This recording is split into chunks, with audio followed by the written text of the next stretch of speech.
नमस्कार दोस्तों, यदि आप बिहार में जमीन रजिस्ट्री करवाना चाहते हैं या आप जमीन का बंटवारा करने जा रहे हैं या आपने कर लिया है तो इस वीडियो में हम लोग बात करेंगे। देखिए, कई सारे प्रोसेस होते हैं, कई सारे तरीके होते हैं जमीन रजिस्ट्री करवाने के, मगर सभी लीगलाइज नहीं होते हैं। आगे जाकर आपके बच्चों को दिक्कत आ सकती है, आपको दिक्कत आ सकती है, कोर्ट का चक्कर लगाना पड़ सकता है और आपकी जो जमीन आपने रजिस्ट्री करवाई है हो सकता है वो कैंसिल हो जाए।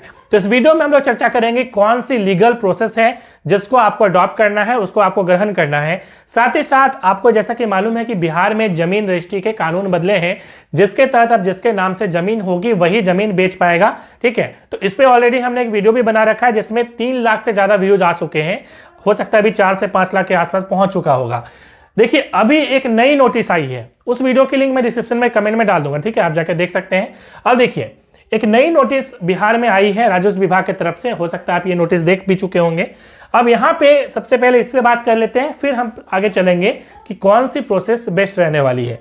देखिए, जैसा कि आपको मालूम है कि बिहार में जब से जमीन जो कानून है वो बदले गए हैं, उससे लोगों को दिक्कत आ रही है। ठीक है, लोगों को जो आपका सर्कल ऑफिसर है, अंचल कार्यालय का चक्कर लगाना पड़ रहा है, चीजें हो नहीं पा रही हैं, दिक्कत आ रही है। साथ ही साथ राजस्व में भी कमी आ गई है बिहार सरकार की। ठीक है, तो दोनों, एक तो सरकार की भी राजस्व में कमी आ गई है, लोगों को भी दिक्कत आ रहा है। ठीक है, तो इसका निदान करने के लिए सरकार ने एक यहाँ पे कार्य किया है, जिसके तहत मंगलवार, बुधवार और गुरुवार को क्या होगा कि आपके हल्का में, ठीक है, हो सकता है कि आपके गांव में ही आप पता करिएगा, तो उसमें क्या होगा कि शिविर लगाया जाएगा। ठीक है, शिविर का मतलब कैंप लगाया जाएगा, जिसमें आपको क्या करना है, आपका जो आप जमीन बंटवारा करना चाह रहे हैं तो आपको क्या देनी होगी, ध्यान से देखिएगा। आपको वंशावली रखनी है, अपनी वंशावली पंचायत से बनती है। कैसे बनती है, हमने पिछली वीडियो जो अभी आपको बताया कि बिहार जमीन से संबंधित मैंने वीडियो बनाया है, उसमें आपको मैंने पूरा प्रोसेस बता दिया है। रजिस्ट्री ऑफिस में बंटवारानामा बनता है, ये भी आपको रखना पड़ेगा कागज, ये भी कैसे बनता है इस पर भी हमने पिछली वीडियो में बात कर ली है। उसके बाद रसीद, पट्टा, ठीक है, खाता खतियान, ये सब चीज़ आप रखिएगा। केवाला जो भी आपके पास है ये चीज़ें आप रखिएगा अपने पास। ठीक है, जब आप रखिएगा तो जब शिविर लगेगा तो वहाँ पे आप क्या कर पाएंगे, इसको आप जो हल्का कर्मचारी हैं, जो हल्का जो कर्मचारी होंगे या वहाँ के कोई भी उनके रिप्रेजेंटेटिव जो है यहाँ आएंगे और उसको वो क्या करेंगे, वेरीफाई करेंगे और आपका काम वो आसान बनाने की कोशिश करेंगे। ठीक है, तो इसमें आप जरूर दिन याद रखिएगा, मंगलवार, बुधवार और गुरुवार का दिन जो है इन्हीं 3 दिन में ये होगी।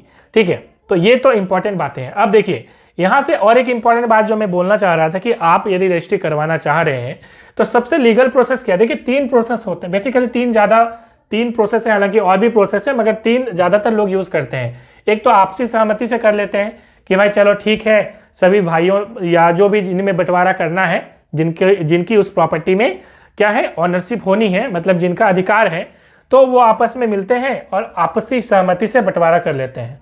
ठीक है, तो ये एक प्रोसेस होता है। ठीक है, उसके बाद दूसरा प्रोसेस है कि पंचायत के सरपंच या पंचायत के जो लोग होते हैं उनको बुला के करते हैं, ये दूसरा प्रोसेस है। तीसरा प्रोसेस है कि रजिस्ट्री ऑफिस से बंटवारानामा करते हैं। बंटवारानामा की मैं बात कर रहा हूँ। बंटवारानामा का मतलब आपको समझ में आता होगा कि मान लीजिए कि जिसकी जमीन है, ठीक है, जिसकी जमीन है, इस जमीन में मान लीजिए कि बंटवारा करने से, मान लीजिए पिता की जमीन है, इस पिता में बेटा है, 2 बेटा है, इस तरह से जो है उसमें, तो इसमें जिनकी इसमें जो है ऑनरशिप होनी है उसमें बंटवारा होता है, तो उसके लिए बंटवारानामा बनाना पड़ता है, जैसा कि हमने बोला। तो ये एक रजिस्ट्री ऑफिस से भी बनता है। ठीक है, इसकी प्रोसेस हमने पिछली वीडियो में बता दी, आपको टेंशन नहीं होगा, देख लीजिएगा उसको। तो ये सबसे जो लीगल प्रोसेस है यही है, इसमें आपको कोर्ट का कभी चक्कर लगाना नहीं पड़ेगा। और ये पंचायत वाला और ये जो आपसी सहमति से बंटवारानामा बनता है, इसमें आपको आगे जाके दिक्कत हो सकती है, कोर्ट में यदि केस हो जाए तो कोर्ट में आपको फिर से जो है बंटवारानामा बनवाना पड़ेगा। तो आई होप आपको चीज़ें समझ में आएंगी कि आपने जो करना है, मैंने पिछली वीडियो में जो आपको प्रोसेस बताया है उसी प्रोसेस से करना है, कि उससे आपको दिक्कत कभी नहीं आएगी। कोई भी डाउट होगा कमेंट करके पूछिएगा। मिलते हैं नेक्स्ट वीडियो में। Thanks for watching.